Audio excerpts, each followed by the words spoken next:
How often do you honestly confront your strengths and weaknesses? It's a question worth pondering, isn't it? The power of self-honesty, while crucial, often gets sidelined in the hustle and bustle of our everyday lives.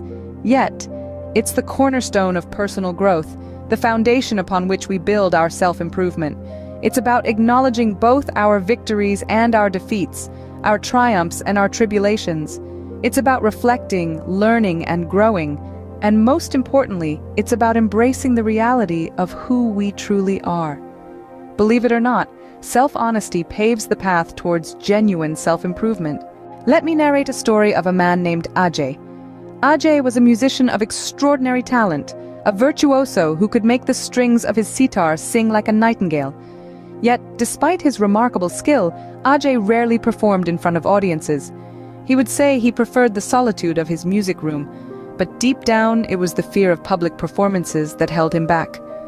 Ajay's fear was like a ghost that lingered in the shadows, unseen but always felt.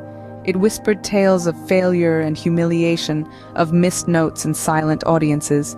Instead of confronting this specter, Ajay chose to ignore it, to deceive himself into believing it was not there. He would tell himself, and anyone who asked, that he was simply a private person, that he preferred the company of his sitar to that of a crowd. As the years passed, Ajay's fear remained unacknowledged and unchallenged. It became a wall, blocking the path to his potential. Concerts were turned down, collaborations refused, opportunities slipped by like sand through fingers, and all the while Ajay kept his eyes tightly shut, denying the existence of his fear.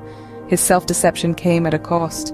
It prevented him from facing his fear, from understanding it, from learning how to overcome it. It stifled his growth as a musician, keeping him stuck in the confines of his music room while the world outside awaited his melody. If only Ajay had been honest with himself about his fear, he could have taken steps to overcome it.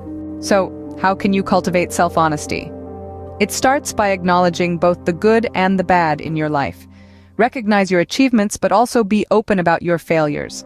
Reflect on your daily experiences, looking at them as lessons rather than just events.